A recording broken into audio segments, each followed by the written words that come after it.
Tapi beda cerita ketika ketemu dengan sahabat. Ya kan ini ceritanya itu, ini bukan cerita fiksi. Ini kalau antum punya buku Sunan Ibnu Masnadnya Ibnu Majah, kemudian Masnadnya Imam Ibnu Hambal, kemudian di Syiar Alamul Nubalah, ini ceritanya lumrah. Jadi sampai kemudian ada sahabat Rasulullah ini yang kalau dia ketemu sama sahabat ini, Rasulullah yang tadinya galau, Rasulullah yang tadinya sedih, kemudian Rasulullah tertawa di situ. Maka kata para ulama, ketika Rasulullah bertemu dengan sahabat ini, hatta badat nawajidu, Rasulullah itu sampai terlihat gigi gerahamnya. Jadi sampai ketawa, gimana sih bahasa ngangkat gitu ya? Ini kalau ngangkat itu kelihatan sampai sini. Nah, maksud saya kebanyakan di antara kita, bahkan mata saya sendiri sering lihat gitu ya. Di antara kalian itu kadang-kadang bercanda, ada yang berlebihan. Di antara kalian itu bercanda, ada yang kadang-kadang di luar daripada norma santri. Entah itu omongannya, entah itulah bercanda tentang bohongnya, semua masuk gitu. Dimanapun itu, di kantin, lagi beli mie, kemudian di kantin ZA, atau ketika lagi ngantri ompreng. Nah, ini yang pengen saya sampaikan. Ternyata di dalam Islam itu kita nggak dilarang untuk bercanda. Saya coba nyampaikan satu prolog bagaimana ternyata Rasulullah itu senang bercanda. Pernah dengar kisah daripada sahabat Rasulullah yang namanya Nuaiman? Pernah? Belum? Ada yang pernah, ada yang belum gitu ya. Kalau ada yang pernah kita coba kembali murojaah. Kalau yang belum, ini ternyata bagaimana Rasulullah itu hatta badat nawajibu, Rasulullah sampai terlihat gigi geraham. Maka ada sahabat Rasulullah ketika di zaman Rasulullah, ada sahabatnya yang bernama Nuaiman. Itu Nuaiman ini bukan pemuda yang baik. Nuaiman ini bukan pemuda yang saleh. Nuaiman ini sama kayak kita gitu. Nuaiman itu orangnya nakal, mabuk-mabukan, sholat tapi rajin. Mabuk-mabukan iya, kemana-mana bercanda, sampai kemudian Rasulullah juga bercandain. Tapi satu ketika Nuaiman itu habis pulang mabuk di pagi hari, dia mengatakan kepada Rasulullah, ya Rasulullah, saya habis mabuk. Wah, Rasulullah itu marah gitu. Rasulullah itu kalau tentang menghina kepada dirinya, Rasulullah nggak marah. Tapi kalau menghina tentang agama, menyepelekan tentang ketaatan, itu Rasulullah itu nomor satu yang paling marah. Rasulullah itu nomor satu yang paling cemburu. Rasulullah itu yang paling istiqomah dalam menegakkan kebenaran. Sampai di situ akhirnya Nuaiman dicambuk sama Rasulullah. Siang pulang, akhirnya kata Rasulullah, kamu mau tobat? Saya mau tobat ya Rasulullah. Dia pulang, akhirnya siang hari datang lagi, ya Rasulullah, saya mabuk lagi, dipukul lagi. Sore kayak gitu lagi, datang kepada Rasulullah, ya Rasulullah, saya habis mabuk, dipukul lagi. Kemudian malam sama begitu juga. Hingga para sahabat mengatakan, la'natullah ala Nuaiman gitu. Terlaknatlah wahai Nuaiman karena kamu mempermainkan Rasulullah. Terus kata Rasulullah, la tal'adu fa innallaha yuhibbullaha war rasulah.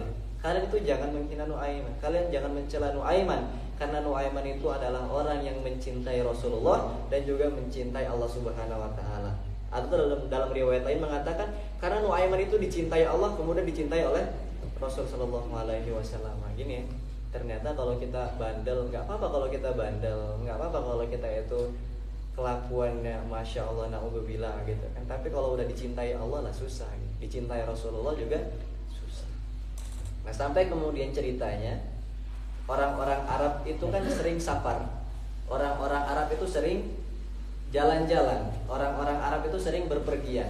Sampai satu ketika ada sahabat itu bernama Abu Bakar As-Siddiq, dia minta izin sama Rasulullah. Ya Rasulullah, saya pengen pergi ke Syam, saya pengen beli barang-barang, saya pengen ngambil barang-barang di kota Adidaya, saya pengen jual lagi di sini. Oke, terus apa kata Rasulullah? Saya pengen ngajak satu sahabat. Siapa? Nuaiman ya Rasulullah. Nuaiman mau kamu ajak? Iya Rasulullah. Buat apa? Dia nggak ada gunanya kata Rasulullah. Ada ya Rasulullah. Buat kita seru-seruan aja gitu. Oke, satu lagi siapa kata Rasulullah? Satu lagi Suwaid ibnu Harbalah. Siapa namanya? Suwaid ibnu Harbalah. Sampailah ketika dalam perjalanan, akhirnya dia ditegur sama Abu Bakar As-Siddiq. Wahai Nuaiman, kamu pengen ikut gua gak? Kemana bro? Gue pengen ke Syam. Lu pengen ikut? Sedangkan gue ngapain di situ? Nggak ada, lu nongkrong aja di situ, nongkrong ngopi terserah lah gitu kan bahasa kita mah. Akhirnya yaudah deh gue ikut gitu. Setelah ikut di jalan kan bedanya Nuaiman itu orangnya ketika dikasih tahu yang A maunya yang B, kasih tahu jalan kiri maunya sen kanan gitu kayak ibu-ibu ya. Kemudian kalau si Suwaid ibnu Harbalah itu orangnya lempeng gitu. Dikatakan lurus belok kanan, kiri. Sampai satu ketika, ini agak keluar dari cerita, sampai saking kacaunya Nuaiman itu, ini kan kemudian kita kayak gini loh contohnya, Rasulullah di depan, kemudian Nuaiman itu datang dari belakang bawa cilok banyak gitu, kasih satu-satu. Kan ya, bayangin kayak baik banget Nuaiman gitu, ngasih cilok kita satu-satu gitu. Sampai kemudian Rasulullah dapat gitu. Makan semuanya, setelah makan, ya Rasulullah itu abang-abangnya nunggu di pintu, tolong bayarin Rasulullah. Kamu bandar saya? Iya saya bandar kamu ya Rasulullah, cuman saya nggak bawa duit. Ini bukan bandar Nuaiman gitu. Ya Rasulullah tolong bayarin, itu abang-abangnya sudah lihat ke saya terus. Akhirnya apa? Ya udah kita patungan gitu kan, Rasulullah nggak bawa duit juga kisahnya gitu. Rasulullah nyuruh patungan di sini, ada yang 20.000, ada 10, akhirnya terkumpullah untuk membayar kepada abang-abang cilok tadi. Itu kalau Nuaiman. Nuaiman itu orangnya nggak mau, kalau dikasih tahu sini nggak mau, kalau dikasih ke sana nggak mau juga. Nah sampai perjalanan itu sampailah ke Syam, negeri Syam gitu kan. Syam itu daerah mana? Kalau dulu Syam itu kalau antum tahu buku peperangan Islam, Syam itu masuklah Yordania, Lebanon gitu. Kemudian mana lagi itu masuk daerah-daerah seperti itu. Pokoknya negara adidaya yang ketika itu dipimpin oleh Romawi. Pokoknya negaranya kaya. Intinya kalau kayak kita sekarang di puncak kan kayak kurang ada apa-apa gitu. Kita pergi ke Tanah Abang lah gitu. Pengen pergi ngambil barang-barang kita jual lagi di sini. Sampailah ke negeri Syam, hingga kemudian dibagi tugas satu-satu, si A satu, si B satu, si C satu, si D satu, si E satu gitu. Akhirnya dapat Suhaib ibn Harbalah ya. Abu Bakar saya apa tugasnya? Kamu jaga makanan gitu. Kamu makanan ini kamu taruh sini. Pokoknya jangan makan kalau saya belum sampai sini. Oke, katanya. Akhirnya tuh datang gitu kan Nuaiman sambil dalam keadaan habis mabuk gitu, dia datang kepada Abu Bakar As-Siddiq, wahai sahabat, gue kerja apa nih? Nggak ada, terserah aja gitu. Gue luntang-lantung. Iya, luntang-lantung katanya. Akhirnya di situ jalan-jalan ke pasar, nama orang cuci mata ke mall gitu ya, seneng ya. Cuci mata, nengok sepeda, nengok di situ maksudnya unta gitu. Kemudian nengok kambing, nengok keledai di situ, wah seneng segala macam. Akhirnya masuklah di siang hari menjelang sore gitu cerita. Sampai kemudian ternyata perut yang tadi pagi belum keisi, baru ngerasain namanya lapar di situ. Ya Allah, gue lapar banget nih kata Nuaiman. Akhirnya bingung di situ nggak bawa duit. Dia ternyata ingat, oh ternyata sahabat gue yang tadi berangkat namanya Suhaib ibn Harbalah itu yang jaga makan. Sampai dia bilang sama Suhaib, bro, lu kan berangkat bareng. Iya, terus kenapa? Aku lapar, tolong kasih aku sepotong roti saja, kalau nggak kamu dalam masalah, kata Nuaiman. Merah bukan? Suhaib, ya Allah, Nuaiman, saya takut, kamu aja Rasulullah dibercandain, apalagi saya, katanya. Setelah itu apa? Saya serius, kalau kamu nggak kasih saya sepotong roti, kamu bakal dalam ancaman, kamu dalam keadaan berbahaya. Serius ini, serius. Kamu tahu nggak? Mungkin ini adalah bagian dari Allah memerintahkan kepada Rasulullah, kemudian menyampaikan kepada sahabat Abu Bakar, saya nggak mau ngasih kamu. Kamu nggak mau ngasih saya? Iya, saya nggak mau ngasih kamu. Demi Allah, kamu nggak mau ngasih saya? Demi Allah, saya nggak mau ngasih kamu. Oke, kamu dalam keadaan berbahaya. Masuklah kemudian.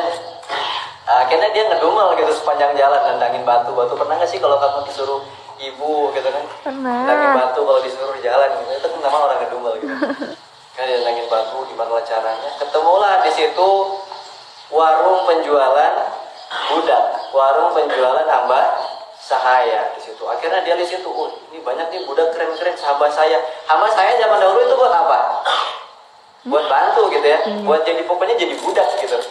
Akhirnya setelah sampai di situ ditanya sama Nuaiman, bro, lu jualan budak berapa? Ini 10 falanis bukan? Ini 10 dirham, bukan 10 dirham, sampai 300 sampai 400 dirhaman itu.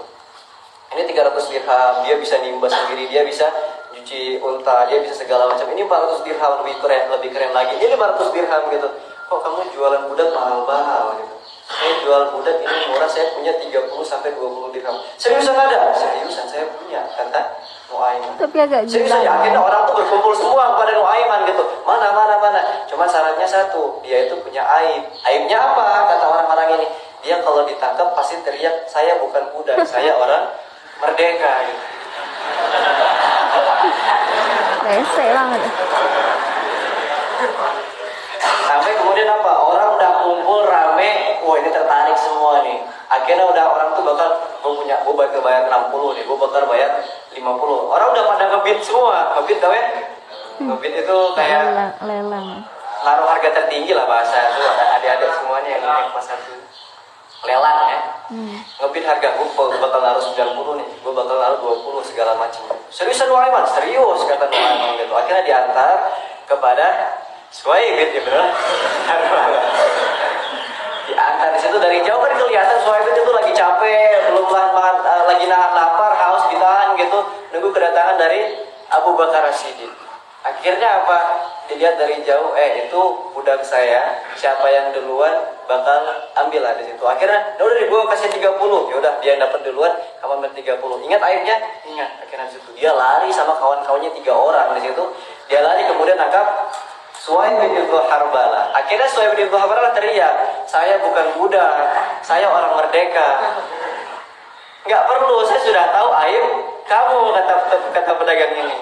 Kok kamu kayak gitu ngomongnya? Itu ada yang abang-abang yang jual. Dia nengok Nuaiman dalam keadaan nangis gitu. Ya Allah Nuaiman, katanya gitu. Kamu benar-benar mengancam saya dalam keadaan yang terpuruk. Akhirnya setelah itu apa? Pulanglah Abu Bakar As-Siddiq dengan teman-temannya, dengan para sahabat-sahabatnya. Dicari Suhaibid. Ya Suhaibid, mana Suhaibid ini? Katanya, kami lapar, kami sudah haus. Mana nih teman-teman yang lain? Kami sudah haus. Ini akhirnya pada ngedubel juga gitu. Kita lapar, kita haus gitu. Akhirnya datanglah Nuaiman kepada Abu Bakar. Sudah saya jual Abu Bakar gitu.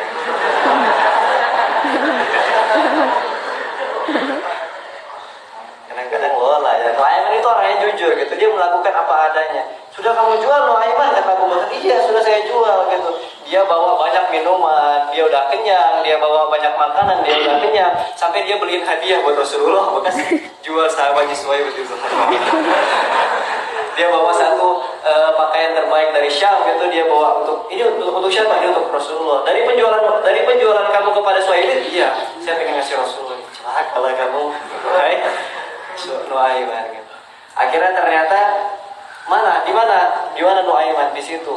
Akhirnya diantar lagi, dibeli lagi sama Abu Bakar As-Siddiq. Tadinya dijual 20 dirham, kembali lagi dibeli sampai dengan 500 dirham gitu. Jadi Nuaiman itu yang aslinya merdeka dipaksa jadi budak, kemudian dibeli lagi jadi orang merdeka. Masya Allah. Akhirnya sampailah singkat cerita dia pulang ke Mekah gitu ya, pulang ke Madinah.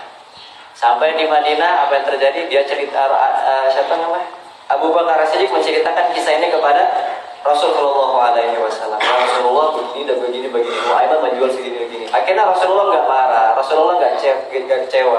Rasulullah malah tertawa ngangkat gitu. Maka kalau kata para ulama, hatta badat nawajidu. Rasulullah sampai kelihatan gigi gerahangnya. Sampai 10 tahun, bayangin ya, sampai 10 tahun ketika ada orang konsultasi datang kepada Rasulullah pasti cerita tentang keburukan dan kebodohan daripada Nuaiman gitu.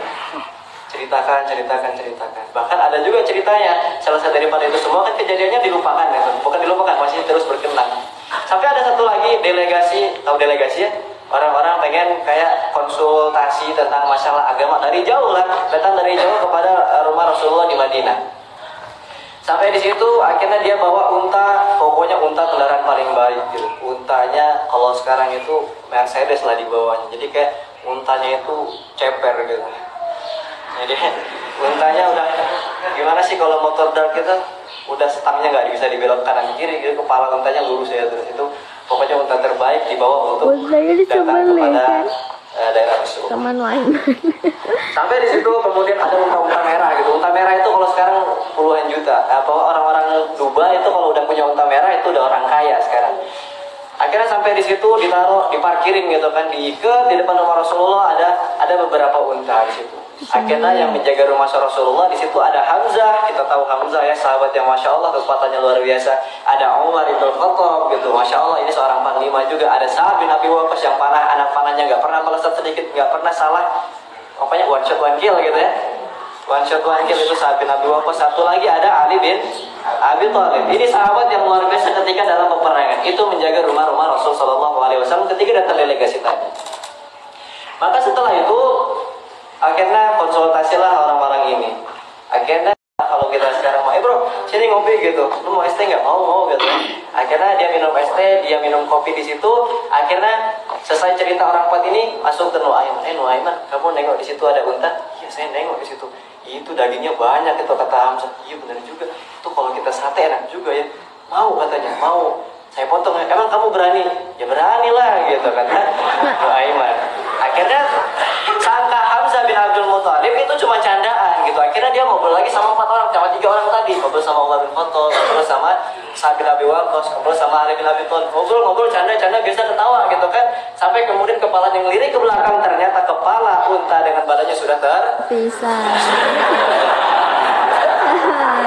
Beneran disambelin. Datang bawa golok itu Nuaiman. Wahai Hamzah, ini golok isinya, ini golok darah semua unta itu. Saya minta tolong sama kamu, nanti malam kita nyantai, oke katanya nanti. Sekarang saya pengen beli kecap, saya pengen beli cabai, saya pengen beli segala macam. Serius katanya, jangan kemana-mana. Enggak, janji kita awal tadi gimana? Kamu bakal diem aja kan? Iya ya udah, iya kata Hamzah bin Abdul Muthalib. Akhirnya setelah itu apa? Nuaiman pergi, takut ketahuan sama Rasulullah. Goloknya di mana? Ditinggal. Agar yang dituduhnya adalah Hamzah bin Abdul Muthalib. Ditinggal. Ternyata Nuaiman itu pintar gitu ya. Ditinggal di situ, goloknya masih darah semua. Nuaiman pergi jauh-jauh gitu. Jadi kalau motongnya di sini, Nuaiman itu udah sampai sudah sampai Cimory gitu. Jalan lagi terus dia pengen lari ke Cianjur gitu. Pengen pergi ke arah-arah kota Mekah. Yang nyumput dalam sumur ya. Sampai setelah di situ akhirnya para delegasi yang tadi konsultasi kan udah kelar ya di situ. Udah selesai cerita di situ, udah selesai semuanya, pengen masuk Islam, udah tertarik sama Islam. Akhirnya apa? Dibuka pintu rumah, nengok unta kepalanya sudah pisah dengan badannya. Dia teriak, "Ya Rasulullah, iya, saya tadi kan pengen tertarik masuk Islam. Tapi ketika saya pengen masuk Udah Islam, cobaan. tanya, "Wana kota," kata delegasi tadi, "Ini unta saya mati, unta saya kemana? Unta saya paling mahal," gitu ya, nangis di situ. Akhirnya Rasulullah nggak tahu mau ngomong apa lagi. Rasulullah cuma menengok kepada 4 sahabat tadi. 4 sahabat tadi nengok kepada Rasulullah, mereka diem saja. Akhirnya cuma mengatakan, "Nuaiman ya Rasulullah."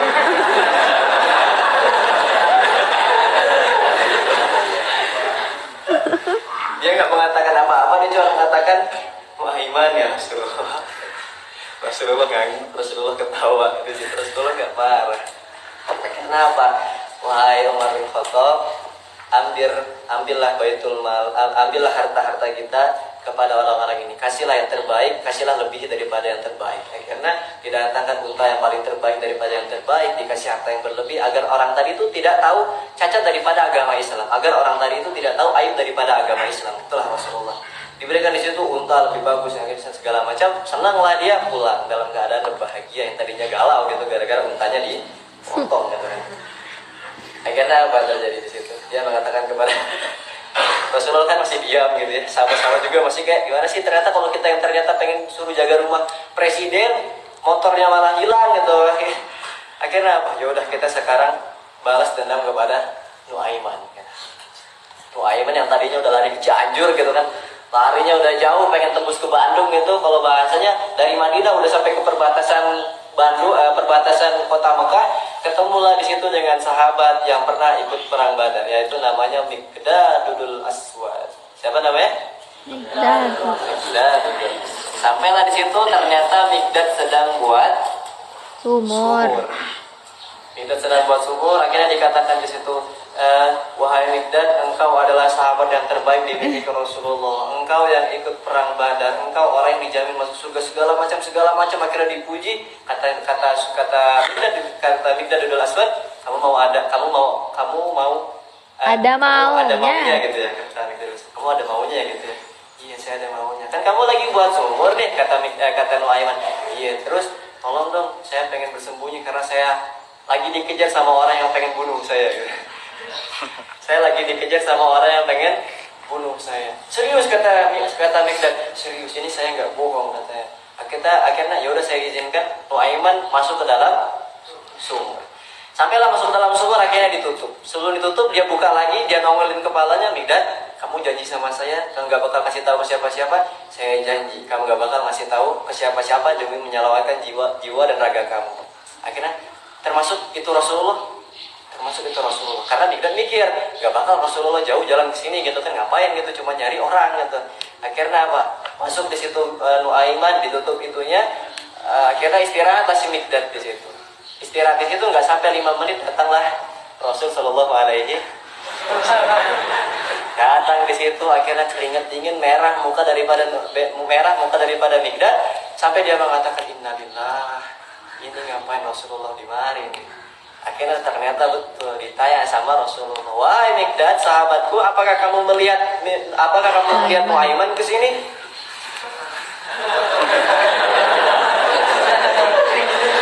Ternyata apa yang dilakukan daripada Mikdad bingung, Mikdad galau. Ini kalau nggak dijawab Rasulullah pasti ada kebutuhannya. Sedangkan saya sudah punya janji agar tidak memberitahu Nuaiman di mana-mana.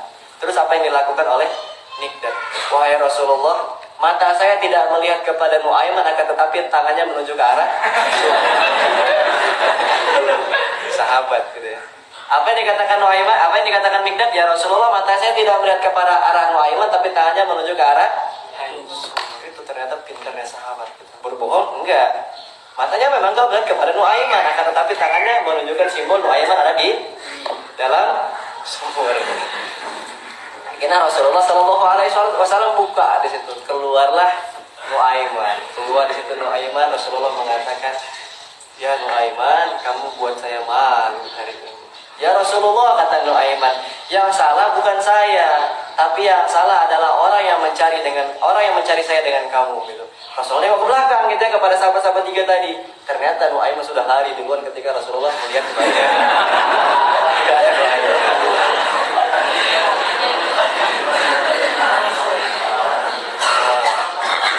Jadi ternyata di zaman Rasulullah itu nggak kaku-kaku, Pak.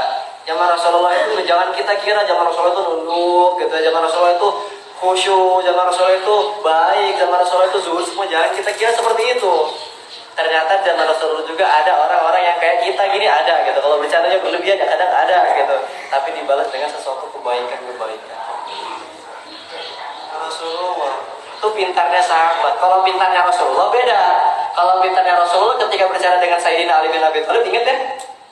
Itu tentang biji kurma. Itu kan ketika dalam keadaan puasa. Coba kita keluar dari konteks sedikit. Bagaimana ternyata pintarnya Rasulullah dengan suatu canda. Rasulullah itu sedang berbuka gitu, pengen nunggu azan maghrib ngobrol sama sahabat-sahabat yang lain gitu. Ternyata di hadapan Rasulullah itu ada Sayyidina Ali bin Abi Thalib. Di situ kalau kita pengen buka puasa kan banyak kurma gitu ya. Ada kurma, ada tekwan, ada apa lagi, ada marjan gitu. Yang iklannya nggak habis-habis gitu. Terus ada apa lagi banyak gitu. Akhirnya apa? Allahu Akbar gitu. Masuk azan. Akhirnya makan 1, 2 kurma, makan 3 kurma, makan 4 kurma Rasulullah. Tapi Ali bin Abi Thalib kan lapar ya.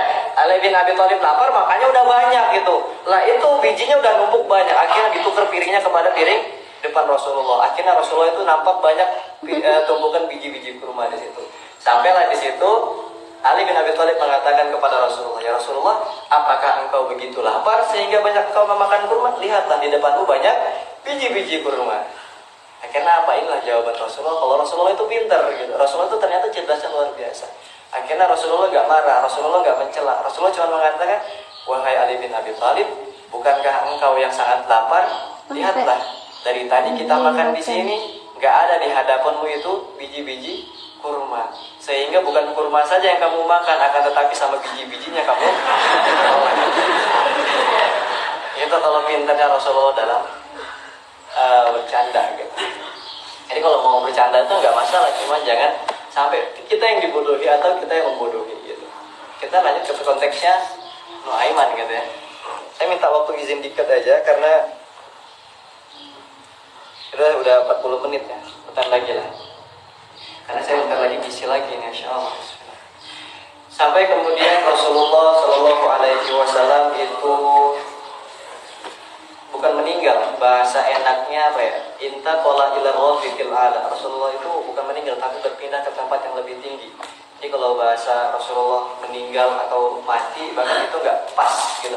Jadi bahasa kita adalah intaqala ila rafiqil a'la, berpindah ke tempat yang lebih tinggi.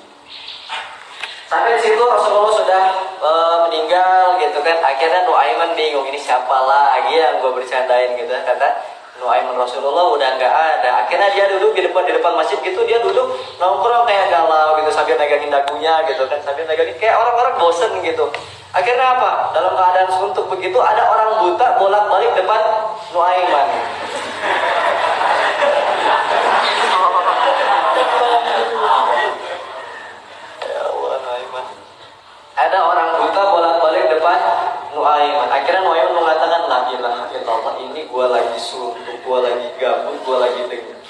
bolak-balik apakah dia gila ya? Gitu. Nah dikatakan sama Nuaiman, disamperin Nuaiman dalam keadaan kan Nuaiman itu bisa jadi orang-orang kayak jadi orang-orang soleh itu bisa dia. Akhirnya datang dalam keadaan soleh, suaranya dirubah gitu. Wahai Abu ya, oh iya gitu. Apa yang sedang kamu cari? Saya sedang mencari toilet. Ada toilet di sini kata orang buta tadi gitu. Akhirnya setelah itu apa? Oh iya saya tahu. Saya orang alam saya saya dapat dipercaya dan saya orang alim ulama kata Nuaiman gitu kan. Akhirnya apa? Maukah kamu mengantar saya kepada toilet? Ya udah saya antarkan kamu ke toilet. Kenapa ditumpun gitu? Sebenarnya jaraknya dekat gitu. Akhirnya dibawa keliling-keliling dulu biar bahasanya jauh gitu ya. Sama Nuaiman diajak keliling-keliling. Ini saya sudah gak tahan lagi gitu. Megang-megang gitu kayak kakek tuanya gitu ya. Kalau orang nahan kencing itu gimana sih bahasanya gitu? Saya bilang ini saya udah gak tahan lagi. Sabar kayak sebentar lagi kita bakal sampai. Ya. Sampailah ternyata bukan di toilet. Sampailah dia di dalam masjid. Sampai dalam masjid ternyata zaman Rasulullah itu masjidnya bukan masjid yang kayak keramik kita yang sekarang. Zaman Rasulullah itu masjidnya masih pasir gitu ya, masih kayak tanah gitu. Ternyata dibawalah ke depan mimbar gitu, ke bawah depan sini gitu sama Nuaiman. Sahabatnya nggak lihat di depan itu ada orang yang pengen pergi berdua ke sini. Sahabat itu pada fokus di belakang semua di situ. Akhirnya apa? Dikatakan sama Nuaiman, wahai kakek, iya sahabat bahasa kayak gitu ya sahabatku, ini toilet. Udah aman di sini, aman. Pintu ditutup, udah ditutup. Gak ada orang di belakang, gak ada. Kakek kencing aja di sini. Akhirnya kencing lagi itu kalau orang kencing mah kedengar gitu ya dari belakang.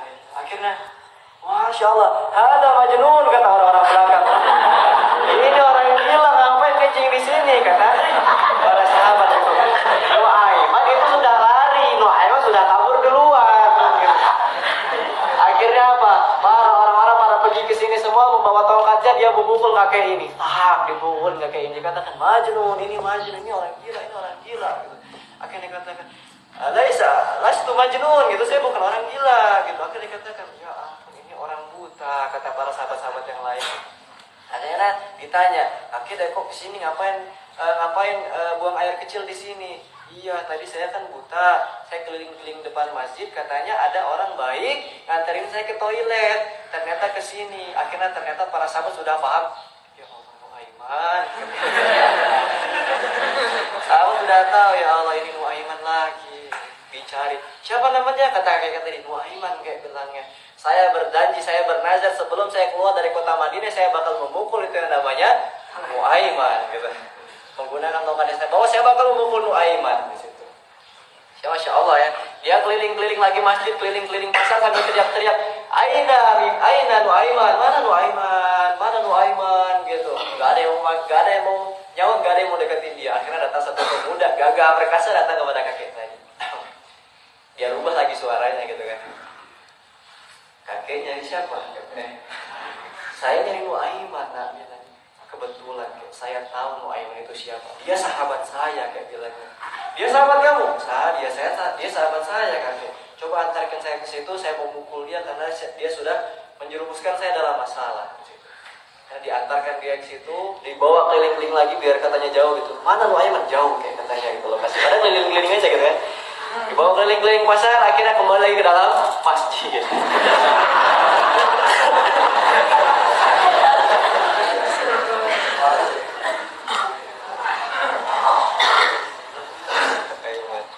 Dibawa ke dalam masjid itu sudah zaman kekhalifahan Utsman bin Affan. Utsman bin Affan ketika itu di depan jadi kalau orang soleh itu kan di depan dia imam sendiri, kalau di situ sholat sunnah, sahabat-sahabat yang lagi di belakang biasa di situ, akhirnya dibawa itu dalam masjid sama Nuaiman. Kakek itu di depan ada orang lagi sholat, itu Nuaiman itu seorang rajin orangnya, nggak ada Nuaiman begitu. Nuaiman itu mengajarkan kita kepada kesesatan, kata laki-laki tadi. Itu yang lagi sholat, kata kakek tadi, iya itu yang lagi sholat itu.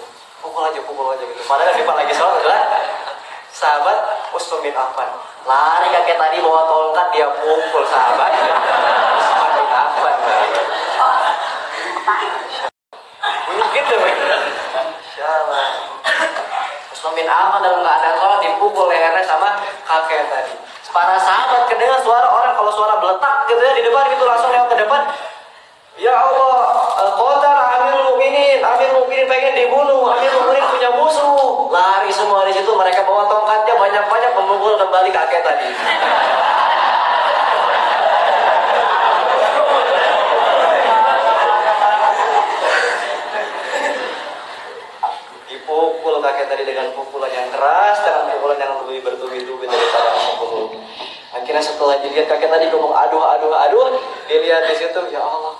lagi yang buta tadi. Kan Nuaiman sudah pergi. Nuaiman sudah kabur. Akhirnya dikatakan lagi, "Wahai kakek, kamu kemarin tadi, jangankan kemarin, kamu tadi udah mau buat masalah. Kamu buang air kecil di depan sini. Kok kamu baru saja memukul Khalifah Utsman bin Affan? Ahada Amirul Mukminin, apakah ini Amirul Mukminin?" "Ya kakek." "Ya Allah, saya baru mukul Amirul Mukminin." "Siapa yang nganterin kakek?" "Katanya tadi ada seorang pemuda itu, katanya Nuaiman, dia baik banget," katanya gitu. "Ya Allah, Nuaiman," kata para sahabat itu. "Ya Allah, Nuaiman," gitu. Akhirnya ternyata apa? Kakek tadi mengatakan, "Demi Allah wa Rasulullah, setelah ini saya tidak akan percaya lagi dengan manusia. Siapapun itu, saya tidak akan lagi percaya kepada manusia." Karena kakek tadi, Insya Allah. Itulah ya teman-teman, teman-teman semuanya, ternyata jangan kita kira di zaman Rasulullah itu hidupnya lempeng, zuhud, alim, nunduk semua gitu. Jangan kita kira seperti itu. Ternyata di zaman Rasulullah ada orang yang suka bercanda, ada sahabat-sahabat itu suka bercanda, Rasulullah suka bercanda. Nah cuman inilah ilmunya, inilah poinnya. Dalam agama Islam, saya minta waktu 5 menit lagi. Dalam agama Islam itu bercanda ada adab-adabnya. Termasuk di dalamnya yang pertama, adab pertama dalam bercanda, jangan jadikan bercanda itu sebagai bahan keseharian kita. Apa? Yang pertama, jangan jadikan bercanda itu sebagai bahan keseharian kita untuk kita lakukan sehari-hari. Jadi kayak bercanda itu kita jadi makanan pokok. Kita kalau nggak bercanda sehari bawaannya pengen demam gitu. Kita kalau pengen ketemu dengan si dia bawaannya bercanda dan bercanda. Nah itu kan ya nggak boleh. Itu larangan pertama kalau kita bercanda jadi kebiasaan kita. Karena matinya hati itu bakal bisa menjadi keras, hati itu bisa menjadi batu. Karena itu kan sekarang pada penghafal Quran semua ya, yang membutuhkan hati itu encer, yang membutuhkan hati itu lunak. Jadi kalau bercanda itu menyebabkan tertawa dan kebanyakan tertawa itu yang membuat hati kita mati, maka berhentilah untuk kurangilah untuk membuat bercanda. Itu poin yang pertama. Poin yang kedua, ada larangan keras ketika kita bercanda itu menggunakan kata-kata berdusta. Ya, kalau kita belajar daripada Nuaiman nggak pernah berdusta sepanjang tadi kita cerita. Gitu. Nuaiman nggak pernah berdusta. Sampai Rasulullah mengatakan ada celakalah bagi seseorang yang dia pengen mengatakan satu perkataan demi membuat satu kaum tertawa, akan tetapi dia di dalamnya ada keadaan berbohong. Celakalah dia. Itu kata Rasulullah dalam riwayat Abu Daud. Jadi sampai kita ada larangan besar ketika kita pengen bercanda, ada larangan di situ kita berlaku berdusta.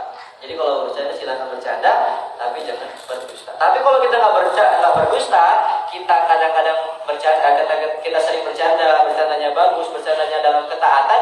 Inilah yang dikatakan oleh Rasulullah Shallallahu Alaihi Wasallam. Ada jaminan bagi seseorang yang sering suka banget bercanda, itu dibangun di tengah-tengah surga istana untuk dia ketika dia bercanda, tapi tidak dalam keadaan berdusta. Jadi gampang ya, ternyata Islam itu kalau antum pengen dibangun istana di tengah-tengah surga, antum cukup bercanda tapi tidak ada di dalamnya bentuk kedustaan. Satu lagi, kemudian ini yang terakhir, poin terpenting, bercanda itu jangan sampai menakut-nakuti atau jangan sampai membuat orang lain rugi. Kadang-kadang kan kita ada tuh buat bercanda gitu, bawaannya mukul, bercanda bawaannya nyubit, bercanda bawaannya segala macam, akhirnya merugikan orang lain, membuat zalim kepada orang lain. Nah, itu nggak boleh. Sampai itu kan termasuk daripada kezaliman, bukan sebagai bentuk canda. Dapat ya poinnya? Dapat poinnya? Apa yang pertama, jangan jadikan bercanda sebagai bahan, jangan jadikan bercanda sebagai bahan untuk keseharian. Yang kedua, jangan sampai berdusta dalam bercanda. Kalau mau bercanda jangan sampai berdusta. Satu lagi, jangan bercanda kemudian merugikan orang lain, kemudian membuat orang lain tersakiti. Mungkin cukup sekian yang bisa saya sampaikan, lebih dan kurangnya saya mohon maaf. Kita masih ada waktu 15 menit ini ya. Yang pengen syuruk silakan syuruk. Mohon maaf saya nggak bisa sampai, sebenarnya masih ada kisah tentang Nuaiman ini ada 2 episode lagi. Insya Allah kita bakal lanjutin di next time kalau saya ingat. Tapi ternyata waktu tidak memungkinkan karena saya jam 7.15 mesti harus briefing kajian lagi. Kita tutup dengan doa kafaratul majelis. Subhanakallahumma wa bihamdika, asyhadu an la ilaha illa anta, astaghfiruka wa atubu ilaik. Tadi iqra ma'asalamah. Syukran. Assalamualaikum warahmatullahi taala wabarakatuh. Waalaikumsalam warahmatullahi wabarakatuh. Atta Riza. Pas kaki.